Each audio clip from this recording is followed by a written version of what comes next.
A paz do Senhor Jesus Cristo, queridos irmãos. Glória a Deus pela sua vida. Vamos continuar meditando na palavra de Deus. 2 Coríntios capítulo 4, versículo 13. Tendo, porém, o mesmo espírito de fé. Esse espírito da fé.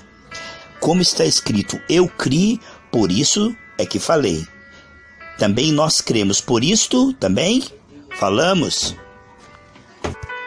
O que vemos, sem dúvida, é que a fé é o mistério da fé e também o mistério do domínio, Cristo em nós, esperança da glória.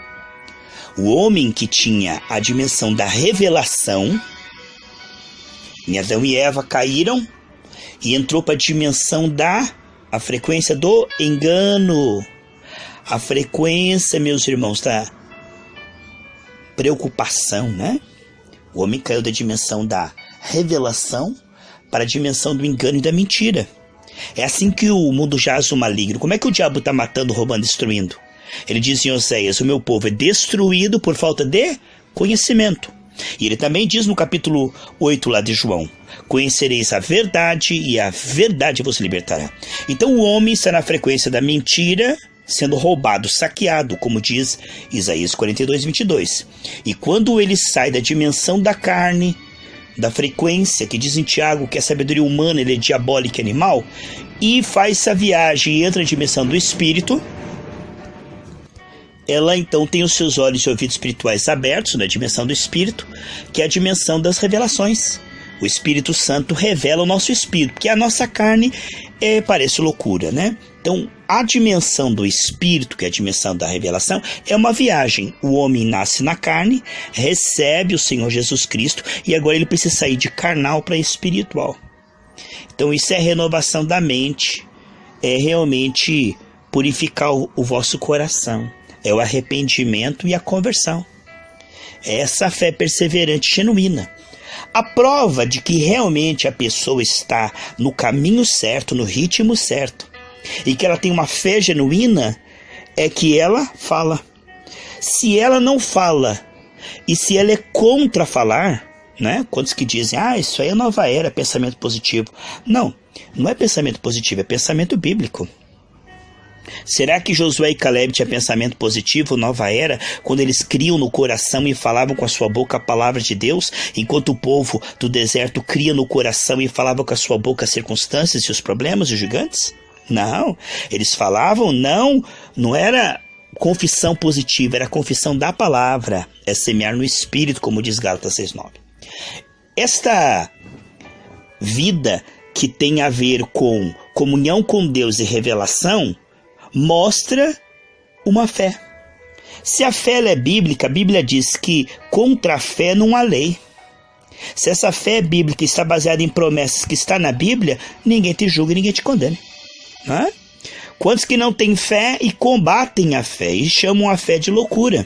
Então, além deles serem totalmente cegos, eles querem furar os olhos de quem está enxergando. Eles odeiam quem enxergam, perseguem, né? Como Esaú perseguiu Jacó, como Caim perseguiu Abel. Esses carnais perseguem o espiritual. Agora o espiritual perdoa, ama, intercede, mas não vai deixar de ser espiritual para agradar ninguém. Se ele está vendo, ele está vendo. Não é porque o outro não está vendo que ele não está vendo. Ele está vendo.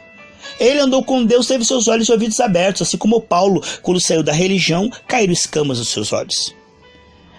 A Bíblia diz que a religião ela pega um prosélito e faz ele 2 vezes pior do que ele era antes, porque só engana a pessoa na mornidão. Quando diz lá em Oséias que meu povo é destruído por falta de conhecimento, ele diz, porque tu, sacerdote, rejeitaste o conhecimento.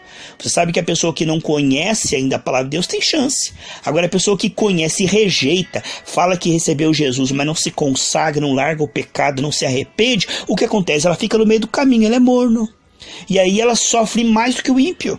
Mas eu e você não vamos parar no meio do caminho. Amém, amados irmãos? Por isso que Deus nos deu essa série do mistério. Olha, amados, descortinando esse mistério que é Cristo em nós, esperança da glória, Colossenses 1:7. O mistério do domínio restaurado. Quando uma pessoa está realmente exercitando-se contra aquilo que Jesus Cristo destruiu na cruz do Calvário, elas têm uma fé agressiva contra a enfermidade, o pecado, o vício. Ela tem a sua carne sujeita, ela tem ali a crise, a dívida. Ela está sempre combatendo com aquilo que Jesus Cristo destruiu na cruz do Calvário. Essa pessoa, ela está no caminho certo. Em Deuteronômio 33, 27 diz, não é? Que o Senhor destruiu o inimigo e depois ele diz, destrói-o. Então, o Senhor ligou no céu, agora nós vamos ligar na terra. Em Marcos 11, 23, 24 diz... Quando eles perguntaram para Jesus que fé era aquela que ele falava, e a figueira respondia em certo tempo, né? Não foi imediatamente, foi depois, foi secando desde as raízes, que é a fonte de vida, de alimentação, que estava escondido, né? Assim, quando nós falamos, primeiro no escondido, no espiritual, ali nós comunicamos principados e potestades, como diz Efésios 3:10.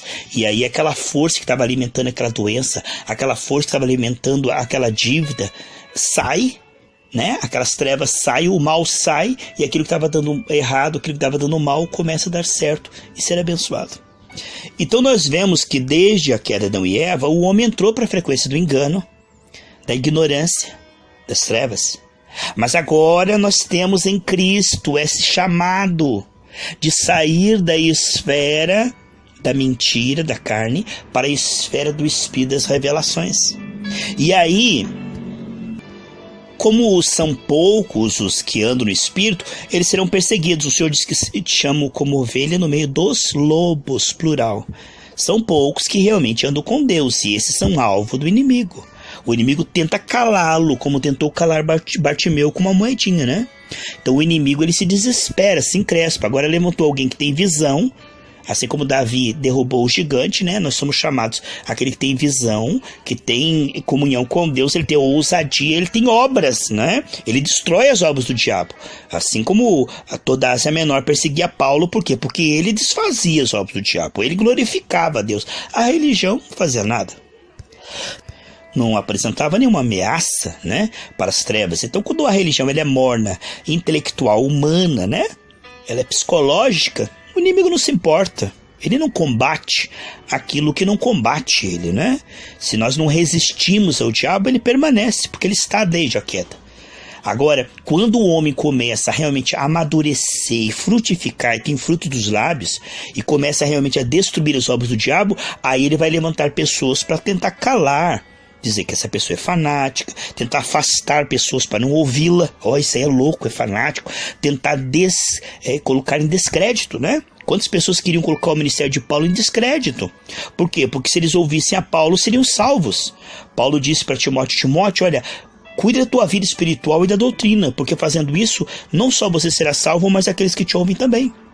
Então, uma pessoa que está realmente cheia do Espírito Santo, ela vai ensinar e guiar outros a serem cheios do Espírito Santo. Cada um dá conforme o seu fruto, né? Cada um dá segundo a sua natureza. Cada árvore vai dar conforme a sua natureza. Então, um homem espiritual vai gerar homens e mulheres espirituais, cheios do Espírito Santo. Aleluia! Amém, amados? Cremos assim. Então, isto é loucura para os carnais. E como os carnais são muitos, né? E é loucura para eles que realmente chegar a esse nível de domínio, esse nível de autoridade, esse nível de percepção. Eles chamam isso de loucura, porque eles nunca experimentaram, então ninguém pode experimentar também, e aquele que está experimentando só pode estar mentindo na mente deles, né? Na mente deles não pode existir essa questão de que Jesus realmente destruiu as obras do diabo, os efeitos da queda. Não, isso é um absurdo. Isso é um movimento que veio dos Estados Unidos. Como é que é um movimento que veio dos Estados Unidos? Isso é um movimento do Espírito Santo, que confirma a palavra, aleluia, foi desde o início, foi na igreja primitiva. Meus amados irmãos, não seja um cristão sensacionalista, aquele que diz que os dons cessaram quando morrer o último discípulo, e que agora Deus não faz mais milagres. Não seja um crente incrédulo como Tomé, mas seja cristão cheio do Espírito Santo, creia no poder de Deus, creia que Jesus Cristo é o mesmo ontem, hoje, eternamente. Creia que há realmente um chamado para a igreja espezinhar o inimigo, destruir todas as obras do diabo, como diz em Atos 10:38, que Jesus vivia fazendo bem, desfazendo as obras do diabo, curando os enfermos, porque Deus era com ele. E Deus é conosco, amados.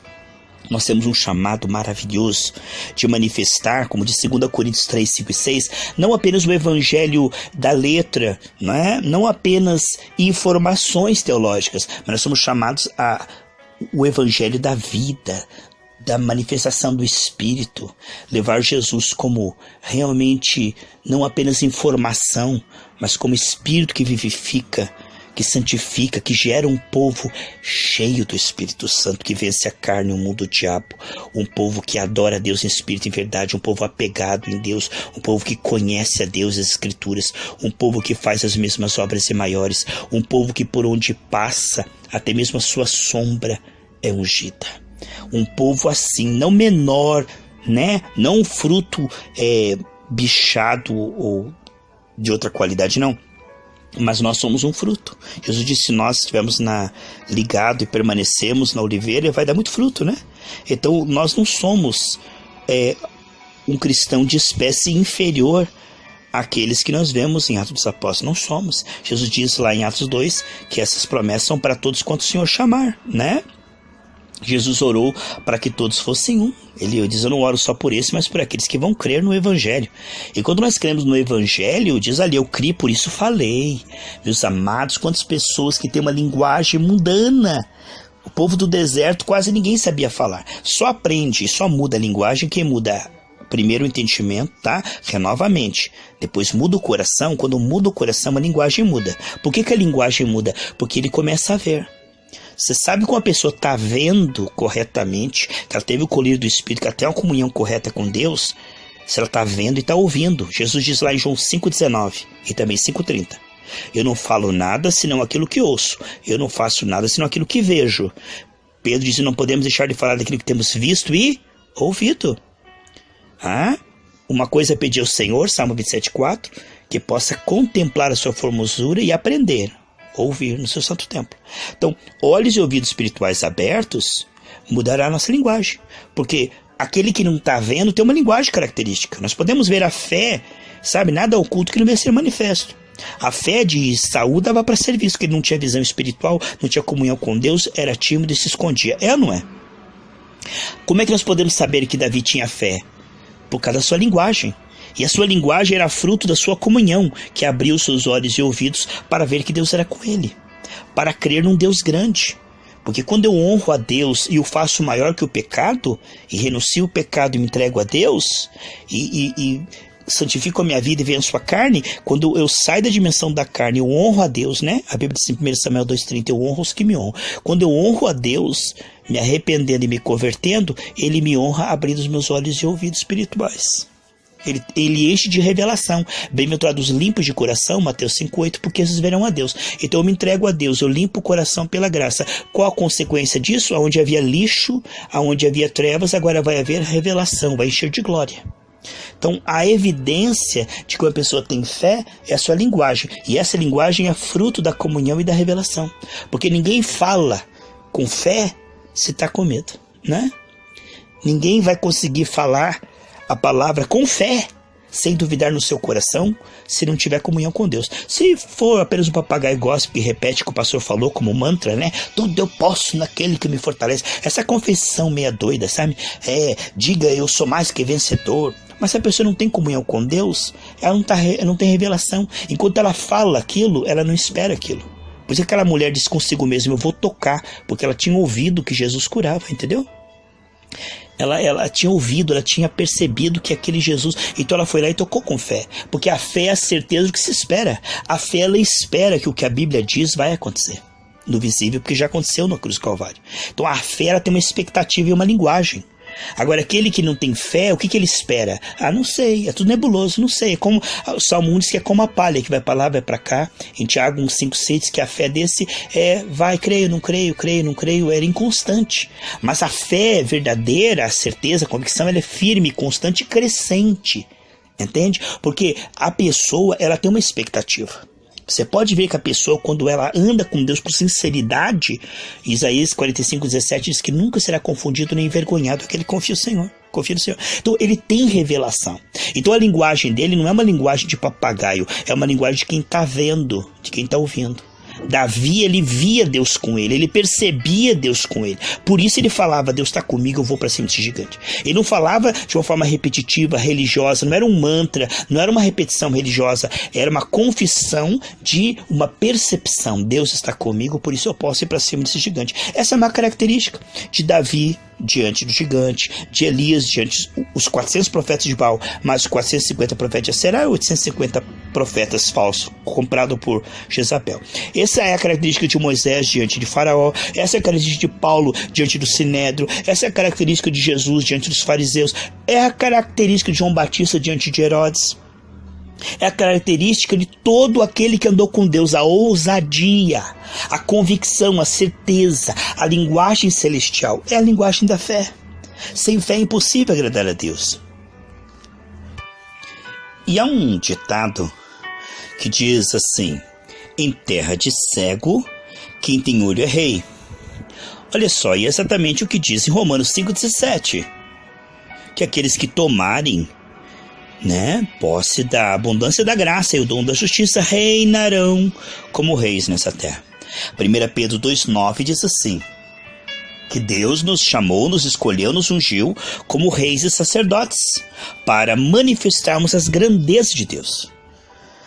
Quando você tem uma linguagem de rei que fala por decreto e por ordem, isso despertará nas pessoas que você é soberbo, arrogante, está querendo mandar em Deus, mas na verdade você está mandando nas trevas, como Jesus fazia, como Paulo, Pedro e João faziam. Então, quando você começar a dar ordem com fé, e decretar e declarar, as trevas terão que obedecer, como diz em Lucas 10, 19 e 20, que o Senhor nos deu autoridade para subjugar, para sujeitar toda a força das trevas, e eles terão que obedecer e não farão mal algum. Quando nós vemos que as trevas terão que se sujeitar e sair, é porque não apenas a pessoa recebeu autoridade, Atos 1:8, mas ela está percebendo essa autoridade e manifestando essa autoridade. Aí está a maturidade, irmãos. A Bíblia diz em Gálatas que enquanto o herdeiro é menino, nada difere do servo, porque ele tem, mas não sabe que tem, nem tem maturidade para usufruir isso aí. Agora, a maturidade espiritual, ela não tem a ver com tempo de igreja, mas sim com tempo diante de Deus e de pessoas cheias do Espírito Santo. Renovando a sua mente, nós vamos chegar à maturidade. Nós chegaremos à visão, à percepção, à revelação. Isso fará com que nós sejamos cristãos frutíferos. Isso vai despertar a ira e o ódio e a inveja da grande maioria que não tem visão, percepção e revelação. Não tem fruto. Essas pessoas nos odiarão. E o inimigo colocará antipatia para que nos vejam com ruins suspeitas, né? Você sabe, todo aquele que está no seu Jesus vai produzir frutos. Então eles vão dizer que é o diabo, né? Eles vão dizer que é curandeirismo, que é hipnotismo, que é nova era. Tudo menos Deus. Assim como Jesus chamaram ele de Beelzebul, aqueles que são cheios do Espírito Santo dirão que eles são errados. O inimigo vai usar essas pessoas como braço de Satanás para perseguir os cristãos genuínos e falar que eles são errados, porque são minoria e são diferentes, né? Então, isto é normal, devemos aprender que não só orar, jejuar e ser cheio da palavra, a Bíblia diz: habite em vós abundantemente a palavra de Deus, mas principalmente o fruto para perdoar essa gente, irmãos. Se você tiver mágoa, orgulho, contenda, quiser fazer tudo por força e violência, você não vai conseguir chegar a ser varão perfeito. Para ser varão perfeito é tão importante ter os dons, a sabedoria, mas mais do que tudo isso, o amor. 1 Coríntios 13 diz que ainda que eu tenha fé para mover montes, ainda que eu tenha dons de revelação, genuínos, mas se eu não tiver amor, eu nada serei. Porque sem o fruto do Espírito Santo, você vai se encrencar com as pessoas. Teu testemunho vai lá embaixo. Você não terá credibilidade. Aí, tá vendo? Que poder é este? Olha aí, ó. Que sabedoria é essa? Olha aí. Ele não sabe perdoar. Olha como ele é brigão, soberbo. Olha como ele fica chateado. Tá vendo? Então, o fruto, ele é ornamento de doutrina. Não adianta ter fé, poder de Deus, se nós não tivermos caráter, fruto. Por isso que primeiro imagem e semelhança aqui dentro, né? Depois o domínio aqui fora. De acordo com a medida da fé, de acordo com a medida do amor. Então, um crescimento integral, nada deficiente. Porque não adianta você ter fé e não ter caráter. Aí, isto vai difamar o evangelho. A pessoa não vai revelar Jesus como ele é, manso e humilde.